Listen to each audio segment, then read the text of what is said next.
This is Vector MCQs lecture number 3। पहले lecture में मैंने पूरा सिनॉप्सिस दिया था। सेकेंड लेक्चर में मैंने 1 to 20 MCQs किए थे। आज हम 21 से लेकर 35 तक यानी वेक्टर चैप्टर के ऊपर जो भी इंपॉर्टेंट MCQs है वो सब आज हम कंप्लीट कर लेंगे। फिर अगले लेक्चर में हम that is lecture number 4 I will give you the synopsis end of course I will solve a few questions also on direction cosines and direction ratios। ठीक है, so let us continue। look here देखो मुझे एक point दिया है A111 उसके position vector i bar plus j bar plus k bar.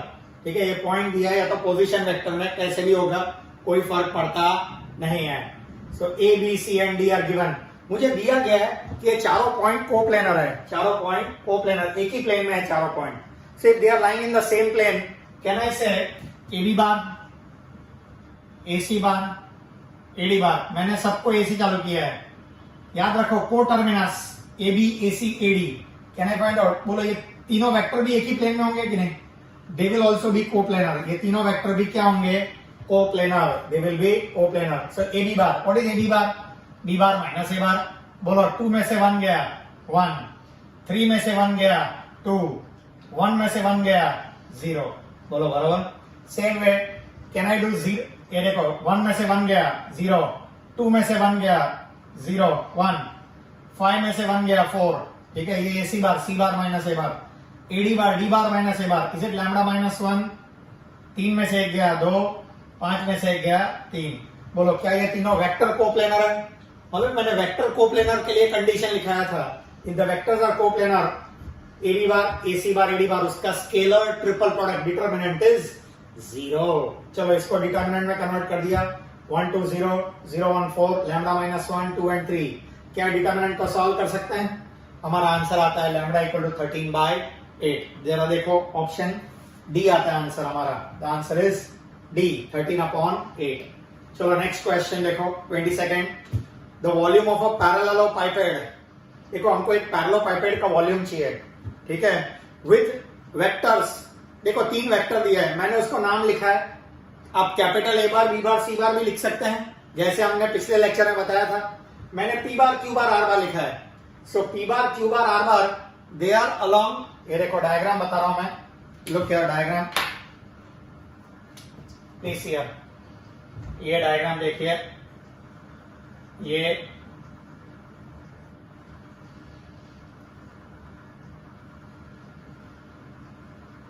This is a पैरेललोपाइपेड। आपको मैंने पहले भी कहा था पैरेललोपाइपेड एक पैरेललोग्राम नीचे होता है, एक पैरेललोग्राम ऊपर होता है, थोड़ा हटेला। ठीक है, and their edges are joined. अच्छा, ये अंदर की बात है इसलिए डॉटेड करके बता देता हूं। ओके, नाउ इसमें can you see these 3 edges, एक ये और एक ये, A B C D. A B bar, A C bar, A D bar. ठीक है, ये तीनों एक ही पॉइंट चालू हो रहे हैं। क्या मैं इसको P bar, Q bar, R बार नाम दे सकता हूं? सो वॉल्यूम ऑफ पैरेललोपाइपेड अगर चाहिए तो या तो मैं AB bar, AC bar, AD बार लिखूं या तो P bar, Q bar, R बार लिखूं, कोई फर्क पड़ता नहीं है। ठीक है, सो डिटरमिनेंट ले लिया direct. So can I take the determinant? बोलो डिटरमिनेंट अगर लेंगे, इसको रब आउट कर देता हूं, जरा देखिए। मेरा बिट आउट।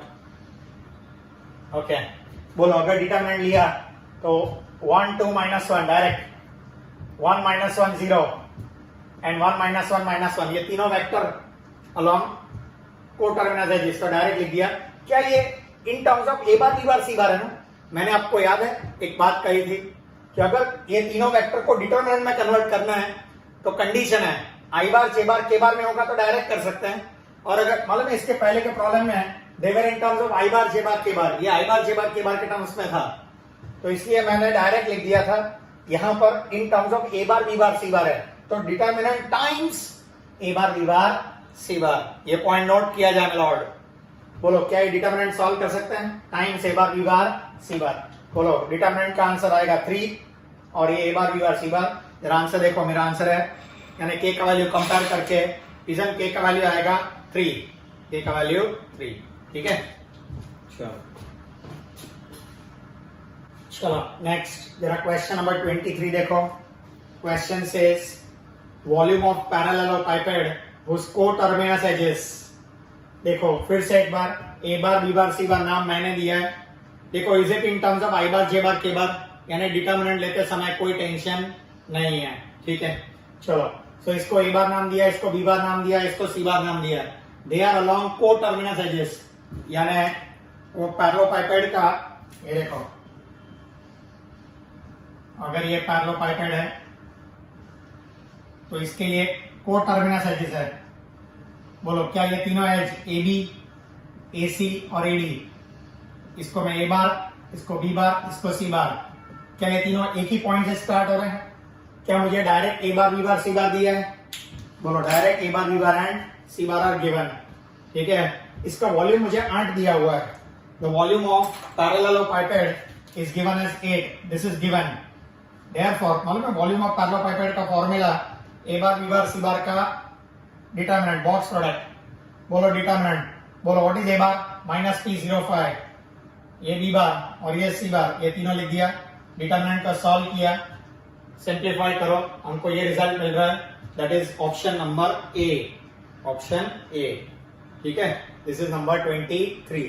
चलो 24 देखो, आपको 4 पॉइंट्स दिए, वर्टाइसेस ऑफ अ टेट्राहेड्रॉन। ये देखो ये एक टेट्राहेड्रॉन है,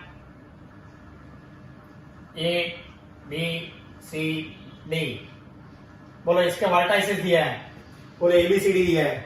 बोलो अगर एबीसीडी दिया है तो we not A B bar, A C bar, A D bar, ठीक है। वर्टाइसेस दिया होगा ना तो ए B bar, A C bar, A D बार वगैरह कैलकुलेट करना पड़ता है, ठीक है। आप बोलेंगे कभी कभी डायरेक्ट डिटर्मिनेंट में बिठा देते हो और कभी कभी सबट्रैक्ट करते हो, तो पता कैसे चलेगा? जब भी वर्टाइसेस दिए हैं, एबीसीडी कोऑर्डिनेट्स दिए हैं, ठीक है। यहां तो मैंने भले ऐसे लिखा है बट दीज आर वेक्टर्स, ये वेक्टर्स दिया हुआ है, ठीक है, तो मैंने डायरेक्ट लिख दिया है। और यहाँ वर्टाइसेस दिया है, तो वर्टाइसेस दिया होंगे तो कहना इससे direct A B bar, B bar minus A बार।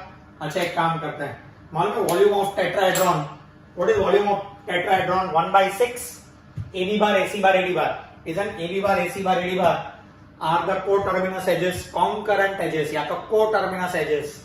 बोलो 1/6। क्या मुझे वॉल्यूम ऑफ टेट्राहेड्रॉन क्वेश्चन में दिया है 2/3? देखो क्वेश्चन में दिया है, इट इज 2/3। चलो 6 को ये वाली लेके जाओ, 12/3 4, यानी इसका वैल्यू 4 आना चाहिए, वो इक्वेट करके मुझे लैम्डा का वैल्यू मिलने वाला है। चलो बॉक्स प्रोडक्ट यानी डिटर्मिनेंट, मैंने इधर ए बार बी बार सी बार कुछ नहीं लिखा है, क्यों? क्योंकि ये इन terms of I bar J bar K बार है, ठीक है। दीज आर कोऑर्डिनेट्स, ठीक है। सो चलो बोलो what is A B bar, subtract कर रहा हूं। बोलो 2 में से 1 गया 1, 0 में से 2 गया -2, ए बी बार। 4 में से 0 गया 4, समझ में आ रहा है? बोलो ए सी बार, दूसरा रो ए सी बार, ये तीसरा रो, बोलो ए C bar, C bar minus A बार, -1 -2, 2 में से 2 गया 0, 0 में से 0 गया 0, बोलो बराबर ए सी बार।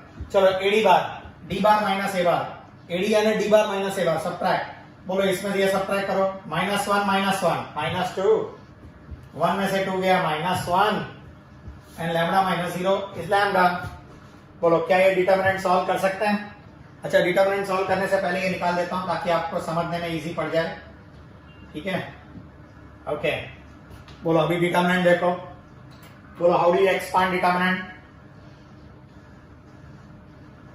बोलो हाँ जी, बोलो 4 इज इक्वल टू, बोलो 1 के साथ 0 -0, ये तो 0 हो गया, -2 होगा तो +2 टाइम्स -2 लैम्डा एंड +0 और 4 टाइम्स 2 आएगा, सो 8, ठीक है। ये 8 आएगा, -4 लैम्डा इक्वल टू 4, तो मेरा -4 लैम्डा इक्वल टू -4 लैम्डा का वैल्यू 1, लैम्डा का वैल्यू 1। This was number 24। चलो देखो आपको एक ट्रायंगल, देखो ये प्रॉब्लम बहुत बढ़िया है, let me mark it important again.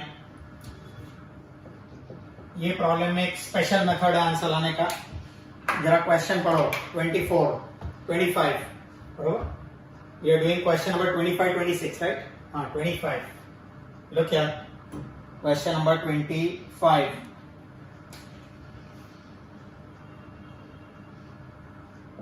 Okay चलो क्वेश्चन नंबर 25 देखो, vectors A B bar and A C bar are the sides of triangle ABC. देखो ए बी बार और ए सी बार ये वेक्टर दिया है, this is given and this is given. A B bar दिया है, ए C बार दिया है, मेरे को ये बी सी कोऑर्डिनेट्स नहीं दिया है, डायरेक्ट ये वेक्टर दिया है और ये वेक्टर दिया है। अभी मैं एक काम करता हूं, लो क्या देखो मुझे क्या कहा है, मीडियन का लेंथ फाइंड करना है थ्रू ए। देखो इसका लेंथ चाहिए मीडियन, बोलो ये मिड पॉइंट है, is it length AD is the median, ये मीडियन है, मुझे लेंथ एडी फाइंड करना है, बरोबर। तो एक काम करते हैं, बहुत इजी है। सबसे पहले एक इंपॉर्टेंट बात, ये ए है ना ए, इसको अगर मैं ओरिजिन अज्यूम करूं, क्या अज्यूम करूं, ओरिजिन। बोलो अगर ओरिजिन से जो वेक्टर चालू होता है, देखो ओरिजिन से बी की ओर जा रहा है, ओरिजिन से बी की ओर, मालूम है ओरिजिन से जो बी की ओर जा रहा है उसको बी बार बोलते हैं, मालूम है A B bar, B bar minus A bar. A B bar क्या होता है, बी बार माइनस ए बार, उसमें ए तो ओरिजिन है, जीरो है, बी बार माइनस जीरो यानी B bar, this is B bar. A C bar, C bar minus zero यानी C बार हो जाएगा, ओरिजिन से सी की ओर जा रहा है सी बार, बोलो बी बार मिल गया, ये सी बार मिल गया। मुझे डी का कोऑर्डिनेट अगर चाहिए, देखो बी बार मिल गया ना, बी का कोऑर्डिनेट मिल गया, यानी ये जो ए बी बार दिया है ना, this is nothing but B का coordinate. A B bar B bar minus A bar origin है, जीरो हो गया, फॉर कन्वीनियंस है, दिस इज फॉर कन्वीनियंस। एक ही प्रॉब्लम ऐसा है जहां पर मैंने इस तरीके का सब्स्टिट्यूशन लिया है, ठीक है। So A B bar minus A bar, A origin है तो ये बी बार हो जाएगा, this is B bar, and this is C bar, ये सी बार हो जाएगा, दिस इज सी बार।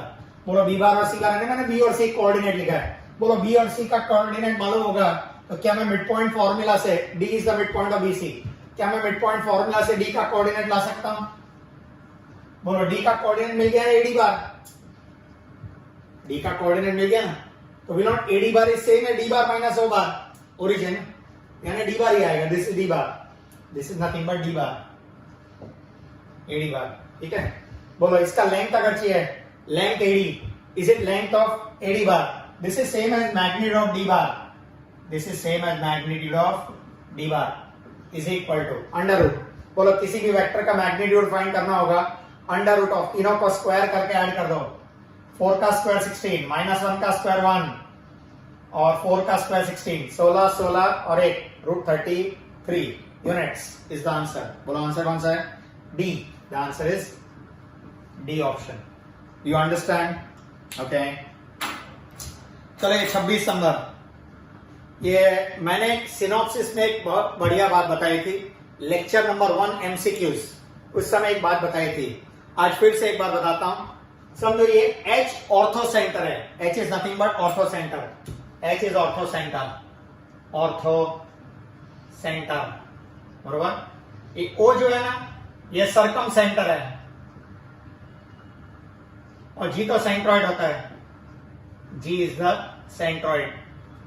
ये तीनों एक ही लाइन में होते हैं, they are in one line, देखो ये एक लाइन में होते हैं, they are in one straight line, वो एक लाइन, कोई भी ट्राइंगल के अंदर they are always in one straight line. And ये जो सेंट्रॉइड है ना, ये जो सेंट्रॉइड, मैंने इसको एनलार्ज करके इधर बताया, ये जो सेंट्रॉइड होता है ना, वो H और O, ये जो है ना, इसके जॉइंट को 2:1 रेशियो में डिवाइड करता है। ये रिजल्ट स्टैंडर्ड रिजल्ट है, वी नो, भले मालूम ना हो, ये रिजल्ट आपको याद रखना है, बरोबर। सो G divide HO internal in the ratio 2:1, तो वी नॉट G बार, देखो G बार 2 टाइम्स O बार, 2 टाइम्स O बार, 1 टाइम्स H बार, 2 + 1, section formula internal division, section formula internal division. तो ये क्या मुझे G बार मिला? अच्छा, क्या आपको ये G बार तो ऑलरेडी सेंट्रॉइड फॉर्मूला से मालूम ही है, A bar plus B bar plus C bar by 3, बरोबर ना, A bar plus B bar plus C bar by 3। तो कहना इसे दोनों को कंपेयर करेंगे तो 3 3 कैंसिल हो जाएगा, 3 3 कैंसिल हो गया, from 1 and 2, this is from 1 and 2, ये 1 and 2 से मैंने रिजल्ट लाया।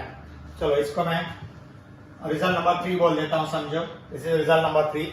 चलो अभी इसका यूज मैं मेरे प्रॉब्लम में करने वाला, मुझे फाइंड क्या करने को बोला है, HA bar plus HB bar plus HC bar, HA bar plus HB bar plus HC bar. क्या मैं HA बार को A bar minus H bar लिख सकता हूं? A bar minus H bar, B bar minus H bar, C bar minus H bar. बोलो can I take these 3 together, A bar plus B bar plus C bar? And minus 3h bar.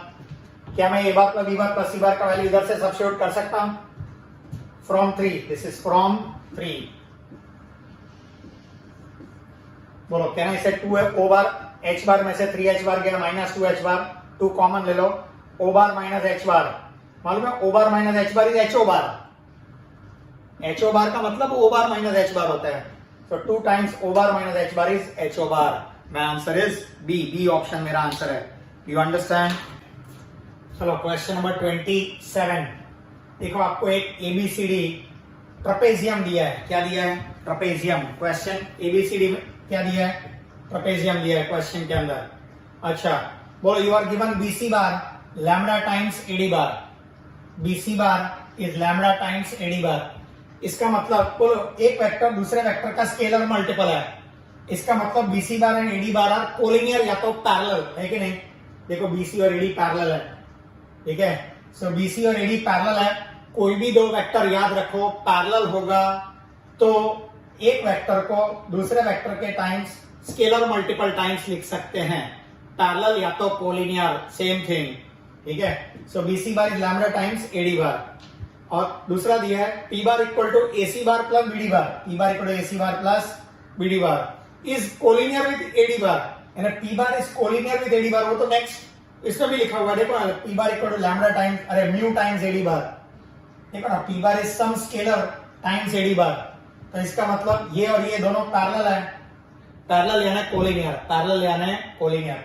So P bar is collinear with AD bar. वो question में भी दिया है और साथ में उसका रिजल्ट भी दिया है। P bar is mu times AD बार। चलो बहुत इजी है, लेट अस बिगिन। सबसे पहले मैं इसको 1 बोला, इसको 2, इसको 3। जरा ये 2 एंड 3 देखो, 2 एंड 3। क्या मेरे P बार इधर भी है, P बार इधर भी है। So can I compare? So mu times AD bar equal to AC bar plus BD bar. Mu times AD bar equal to AC bar plus BD bar. देखो मेरे को जो आंसर लाने का है उसमें लैम्डा और म्यू के बीच में रिलेशन चाहिए, लैम्डा और म्यू के बीच में। तो एक काम करते हैं, ठीक है। अभी देखो ये म्यू टाइम्स AD बार वैसे के वैसे ही रखा है, देखो वैसे के वैसे रखा है।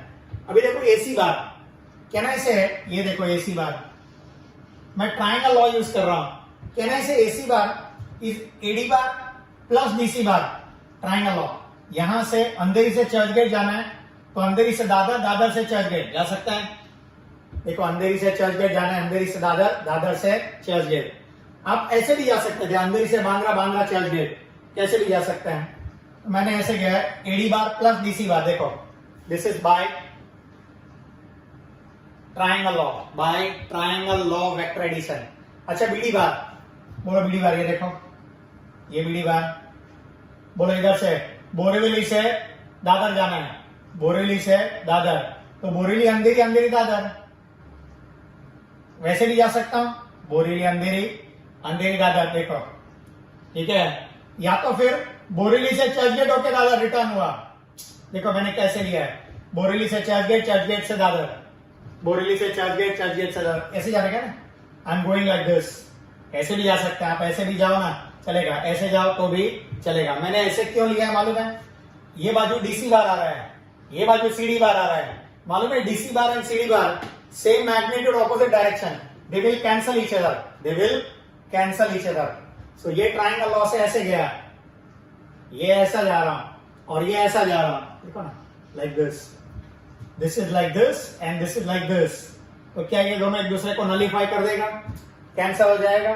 अच्छा AD बार वैसे वैसे रखा है, इधर AD बार, इधर भी AD बार, और ये BC बार। क्या ये BC बार को मैं ये लिख सकता हूं? दिया है क्वेश्चन में, फ्रॉम 1। तो बोलो can I take AD bar common? So mu is equal to, compare करो, mu is equal to 1 plus lambda. जरा ऑप्शन देखो कौन सा है, A option is the right answer. Mu equal to 1 plus lambda, ठीक है। चलो क्वेश्चन नंबर 28, बहुत इजी है। बोलो A बार दिया है, B बार दिया है, C बार दिया है। मैंने कॉम्पोनेंट के फॉर्म में लिख दिया। देखो अब A बोलो या A बार, कोई फर्क पड़ता नहीं है। 1 1 माइनस 2, B बार दिया है 2 माइनस 1 1, C बार दिया है 3 0 1। देखो J बार वाला टर्म नहीं है ना, इसलिए 0 लिखा है, बरोबर। अच्छा मुझे C bar, A bar, B बार के बीच में रिलेशन भी दिया है। C bar equal to M times A bar plus N times B bar, ठीक है। तो मुझे ये m और n का वैल्यू फाइंड करना है। मालूम है हमने एमसीक्यू का सबसे पहला एमसीक्यू किया था ना, बिल्कुल वैसा ही है, उसमें x और y फाइंड किया था, यहाँ m और n लाने का है, कोई फर्क नहीं है, बिल्कुल सेम।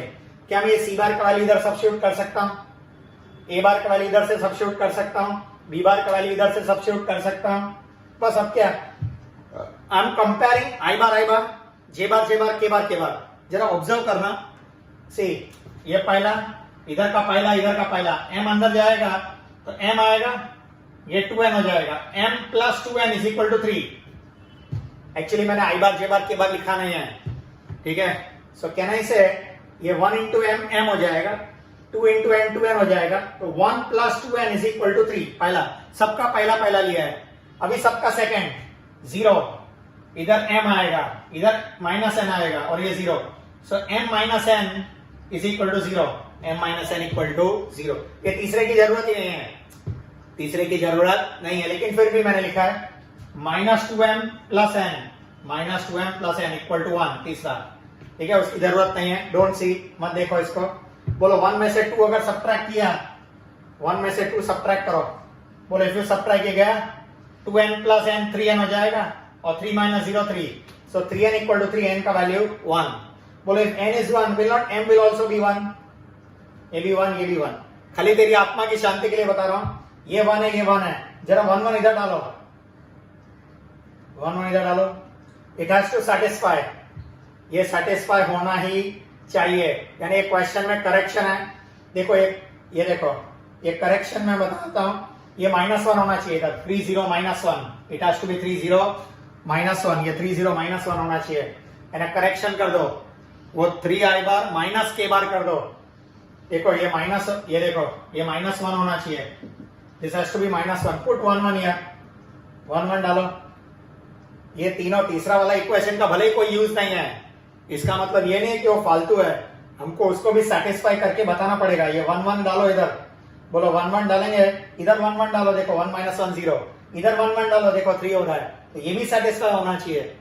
तो कहना इसे -2 प्लस 1 -1 आता है, दिस हैज टू बी -1, ये -1 होना चाहिए, ठीक है, तो ये -1 होना चाहिए, दिस हैज टू बी -1, ये -1 होना चाहिए, करेक्शन, ठीक है। बोलो m प्लस n का वैल्यू क्या है, 2, my answer is 2, the answer is C, that's right. चलो नेक्स्ट,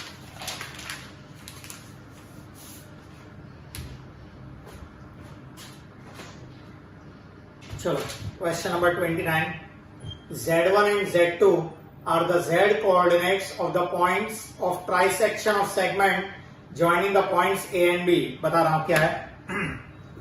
देखो ये एक सेगमेंट AB है, एक बड़ा सा सेगमेंट है AB, बरोबर। इसको मैंने 3 हिस्सों में बांट दिया है, पॉइंट्स ऑफ ट्राइसेक्शन, यानी 2 पॉइंट ऐसे होंगे जिससे ये 3 इक्वल पार्ट में डिवाइड हो गया, पॉइंट्स ऑफ ट्राइसेक्शन, ठीक है।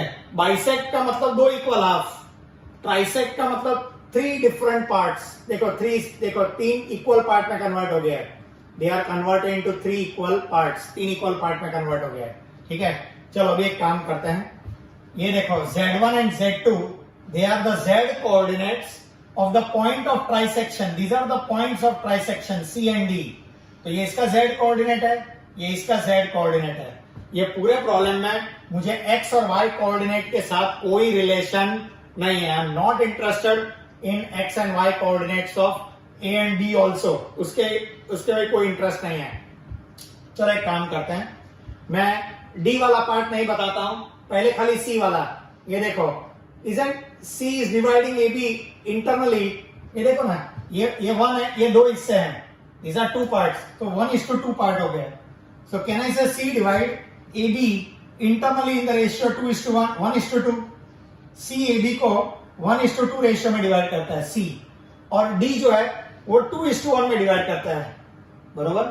चलो अभी मैं Z कोऑर्डिनेट ले रहा हूं, See I am taking the Z coordinate, तो can I say MZ2 इसके साथ 1 into 6, देखो M 1 into इसका Z कोऑर्डिनेट है 1 into 6, n times MZ2 plus MZ1 इसका Z coordinate 2 times 4, 1 times 6, 2 times 4 upon 1 plus 2, बोलो बरोबर।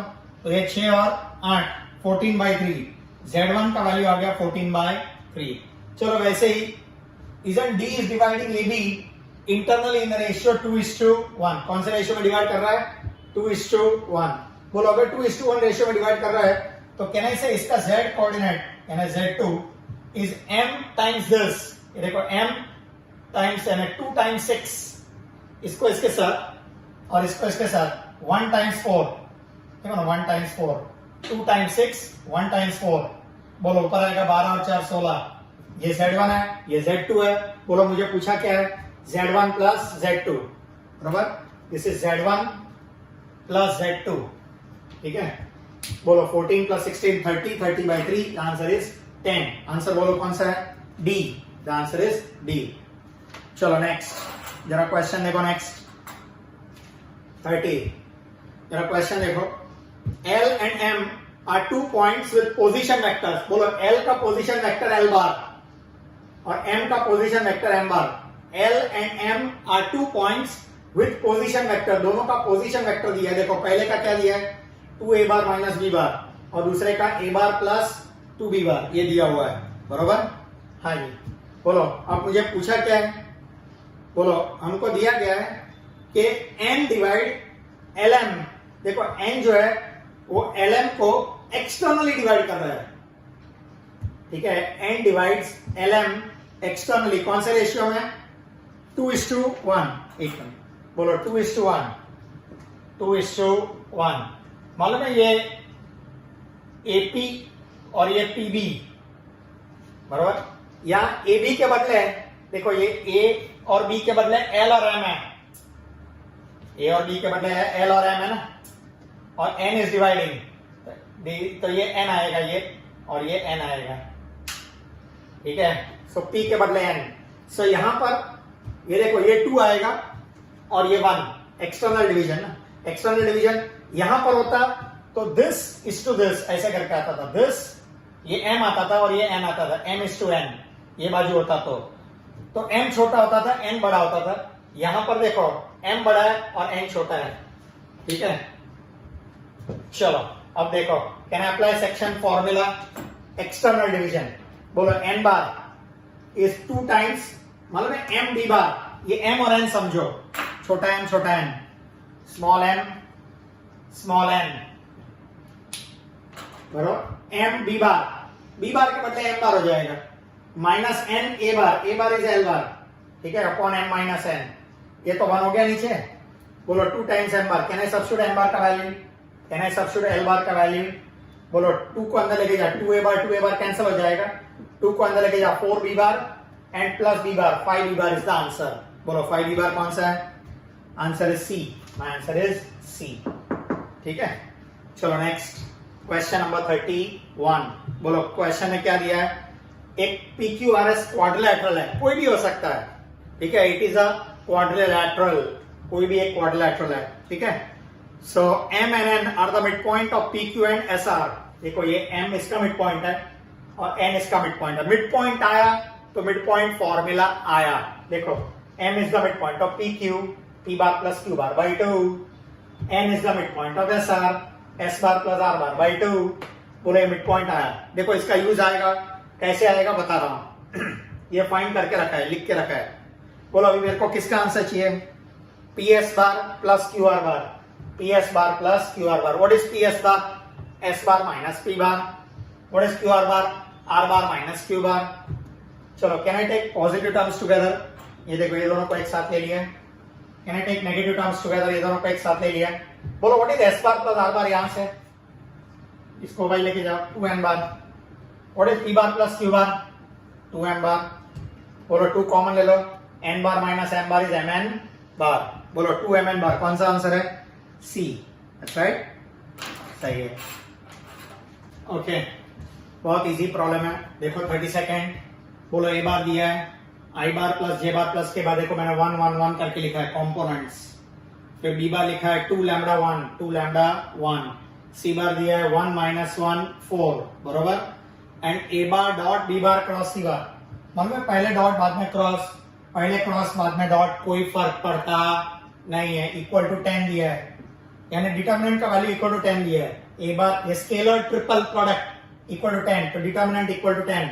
1 1 1 2 lambda 1 1 minus 1 4।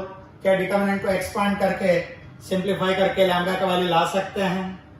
I expect you know how to expand the determinant. मैं ऐसा समझता हूं कि डिटर्मिनेंट को एक्सप्लेन करने की जरूरत नहीं है। ठीक है, लैम्डा का वैल्यू 6 आ रहा है, मेरा आंसर है ए। 32 का आंसर है ए। अच्छा 33rd, अच्छा ये 33rd प्रॉब्लम के लिए एक खास बात है, एक छोटा सा नोट मैं बताऊंगा। बहुत इंपॉर्टेंट रिजल्ट है, याद रखो। If A bar B bar and C bar are mutually perpendicular, if A bar B bar and C bar are mutually perpendicular. Mutually perpendicular का मतलब ऐसा होता है, देखो ये ए बार है, ये बी बार है, दे आर परपेंडिकुलर, और ये सी बार, ये दोनों को परपेंडिकुलर है। सो ए bar B bar C bar, ये देखो A bar B bar C bar. Blue वाला ही देखना, सिर्फ ब्लू इंक से जो बना है वो देखो। ये A bar cross B bar को मत देखो अभी टेम्पोरली, ठीक है। So this is a bar, ये बी बार और ये सी बार, बरोबर। ये A bar B bar C bar, they are mutually perpendicular, एक दूसरे को परपेंडिकुलर है, ठीक है। चलो अब देखते हैं, if they are mutually perpendicular there is one standard result. ये रिजल्ट आपको याद रखना है, scalar triple product is equal to plus और माइनस। मैं बताऊंगा कैसे आ रहा है, magni of A bar, magni of B bar, magni of C bar, direct ये आंसर है हमारा, डायरेक्ट याद रखने का है। मैं आपको रिजल्ट कैसे है बता रहा हूं, लेकिन ये सब प्रूफ वगैरह ठीक है, आप याद रखो नहीं रखो कोई फर्क पड़ता नहीं है। चलो मैं देखो LHS से स्टार्ट कर रहा हूं, देखो A bar cross B bar dot C bar, ठीक है। मैंने इधर ब्रैकेट बनाया है, तो कहना से ए बार क्रॉस बी बार और सी बार का डॉट प्रोडक्ट है। ए बार क्रॉस बी बार का सी बार के साथ डॉट प्रोडक्ट, मालूम है डॉट प्रोडक्ट का डेफिनेशन है magnitude, magnitude and cos of angle between these two. ये दोनों के बीच का angle cos, cos of angle between, देखो ये कैप है ना कैप, इसको बोलते हैं angle between, angle between A bar cross B bar and C bar. बोलो ए बार क्रॉस बी बार और सी बार के बीच, ये सी बार ये रहा, मालूम है A bar cross B bar cross product, मैंने आपको डेफिनेशन दिया था, cross product is a vector which is perpendicular to both A bar and B bar. अभी ए बार और बी बार को perpendicular vector, A bar cross B bar ऐसा भी हो सकता है और ए बार क्रॉस बी बार ऐसा भी हो सकता है, डिपेंड्स। ये बी बार इधर होगा, ए बार इधर होगा, डिपेंड करता है, ठीक है, ठीक है। ए बार इधर बी बार इधर, तो ऐसा आएगा। सो ए बार क्रॉस बी बार और ए बार क्रॉस बी बार ऐसा भी हो सकता है, A bar cross B bar ऐसा भी हो सकता है। सो बोलो ये दोनों के बीच का एंगल क्या है, ये दोनों के बीच का एंगल कितना है, 0, और ये दोनों के बीच का एंगल कितना है, एक ये और एक ये, ऑपोजिट। बोलो isn't this angle is 180 and this angle is, ये दोनों के बीच का एंगल 0 है और ये दोनों के बीच का एंगल 180 है, तो ये 0 भी हो सकता है या तो 180 भी हो सकता है। इट इज 0 और 180। मालूम है cos 0 1 होता है, cos 0 क्या होता है 1, एंड cos 180 का वैल्यू -1, cos 180 का वैल्यू -1, या तो ये 1 होगा या तो ये -1 होगा, 1 होगा या तो -1। cos 180 इज -1, याद रखो, ठीक है। तो क्या ये प्लस और -1 आ गया, देखो मैंने खाली पॉजिटिव वैल्यू बताया इधर लिखकर, ठीक है। बाकी दिस कैन बी प्लस और -1, दिस कैन बी प्लस और -1। तो ये देखो ये प्लस और -1 आएगा, ये प्लस और माइनस आ जाएगा आगे, ठीक है। तो ये 1 के बदले आप प्लस और -1 लिख सकते हैं, ये 1 के बदले प्लस और -1 लिख सकते हैं, ठीक, ठीक है। सो अगर if they are mutually perpendicular, A bar B bar and C bar are mutually perpendicular, तो हमारा ये आंसर आएगा। ए बार और बी बार का जो क्रॉस प्रोडक्ट है वो ए बार ऐसा भी हो सकता है और ऐसा भी हो सकता है, एक ऊपर एक नीचे, ठीक है। सी बार तो ऊपर ही है, तो समझो ये ए बार तो बी बार नीचे है, तो दोनों के बीच का एंगल या तो 0 होगा या तो इसके और इसके बीच का एंगल, सी बार और इसके बीच का एंगल 180 होगा, ठीक है। या तो cos 0 1 होता है, cos 180 -1 होता है, तो प्लस और -1 हो जाएगा। बस अभी एक काम करते हैं, सपोज ये सब भूल जाओ, अभी हम डायरेक्ट जब रिजल्ट जरूरत पड़ेगा तो मैं यूज करने वाला हूं, ठीक है। अभी मैं क्वेश्चन नंबर 33 पे आ रहा हूं, ये सबको भूल जाओ, फॉरगेट ऑल दिस, ये भूल जाओ, फॉरगेट ऑल दिस, ये इसको भूल जाओ, ये सब जाने दो, खाली इतना देखो, सी ओनली दिस, सिर्फ इतना देखो। A bar plus B bar ये बॉक्स प्रोडक्ट है, क्या ये बॉक्स प्रोडक्ट, क्या इधर आई बार जे बार के बार है, नहीं है, तो इसलिए मैंने इधर साथ में डिटर्मिनेंट टाइम्स ए बार बी बार सी बार लिख दिया है, ठीक है। मैंने आपको पहले भी बताया, इज इट 1 1 1? देखो -1 1 0, देखो ना, पहले माइनस ए बार है, फिर बी बार, फिर ये सी बार है 0 0 1, इधर ए बार बी बार नहीं है ना 0 0 1। क्या डिटरमिनेंट सॉल्व करेंगे तो 2 आएगा, डिटरमिनेंट सॉल्व किया तो 2, और ये A bar B bar C बार, मैंने अभी बताया था A bar B bar C bar is plus और माइनस, ठीक है। और यहाँ पर आंसर भी देखो हमको पॉजिटिव में दिया है, नेगेटिव में आंसर दिया भी नहीं है। सो कहना इसे ए bar B bar C bar का magni of A bar, magni of B bar, magni of C bar. क्या मुझे तीनों का मैग्नी ऑफ दिया है? 1 2 3, सो 2 into 1 into 2 into 3, ये देखो तीनों को मल्टीप्लाई, चारों को मल्टीप्लाई कर दो, मेरा आंसर आएगा 12। देखो आंसर इज सी, मेरा आंसर है सी। ओके, लो क्या बोलो, क्वेश्चन में क्या दिया है? ओरिजिन, एक ओरिजिन दिया है 0 0 0, एक पॉइंट है P 2 3 4, फिर Q 1 2 3 and R X Y Z, they are coplanar, they are coplanar. क्या ये चारों चार पॉइंट कोप्लेनर है? एक ही प्लेन में, बोलो एक ही प्लेन में है चारों चार। अगर एक ही प्लेन में होंगे, कोई भी एक पॉइंट से चालू करो, मैंने वो से चालू किया है, कंपैरेटिवली प्रॉब्लम इजी हो जाता है। OP bar OQ bar OR bar, OP bar OQ bar OR बार, इनका स्केलर ट्रिपल प्रोडक्ट। क्या ये तीनों वेक्टर, अगर ये चारों पॉइंट एक ही प्लेन में होंगे तो विल नॉट ये तीनों वेक्टर भी एक ही प्लेन में होंगे? If the three vectors are coplanar, their scalar triple product is 0। बोलो OP bar, P bar minus O bar, बोलो इसमें से ये 0 गया तो कोई फर्क नहीं पड़ता है, ये तो 2 3 4 ही रहेगा।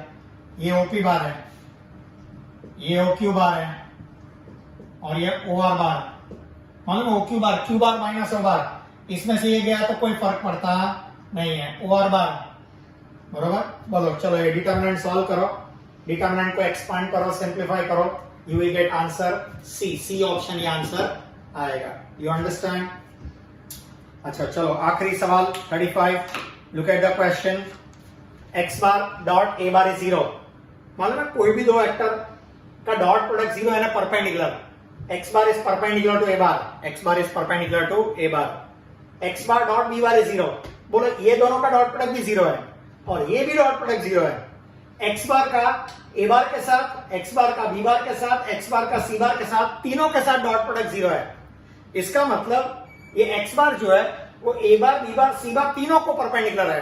तो डायग्राम ऐसा कभी हो सकता है, एक्स बार तीनों को परपेंडिकुलर, जब ए bar B bar C bar, ये देखो ये ए बार, ये बी बार, ये सी बार, क्या ये तीनों एक ही प्लेन में? बोलो are not they in the same plane. ये A bar B bar C बार और ये एक्स बार है। बोलो क्या ये एक्स बार ए बार बी बार और सी बार तीनों को परपेंडिकुलर है कि नहीं? It is perpendicular to all the three. So ये ए बार बी बार और सी बार कोप्लेनर होना चाहिए। क्या होना चाहिए? कोप्लेनर, सेम प्लेन में होना चाहिए। बोलो इफ दे आर कोप्लेनर, अगर ये कोप्लेनर होगा तो विल नॉट उनका scalar triple product is 0। Answer A है, देखो उनका स्केलर ट्रिपल प्रोडक्ट इज 0। देखो बॉक्स प्रोडक्ट 0, मेरा आंसर ए है। जरा देखो answer is a. You understand? ठीक है, तो इसी के साथ this is my lecture number 3। आज हमारा ये लेक्चर नंबर 3 खत्म हो रहा है। इसके साथ हमने वेक्टर्स के जो dot product, cross product, scalar triple product, फिर section formula, internal division, external division, mid point formula, centroid formula, ये सब लीनियर कॉम्बिनेशन, ये सभी के ऊपर हमने प्रॉब्लम सॉल्व किए। ठीक है, अभी नेक्स्ट लेक्चर में मैं सबसे पहले lecture number 4 I am going to give you synopsis for direction cosines and direction ratios, and then we'll start with MCQs based on that. ठीक है, goodbye, see ya.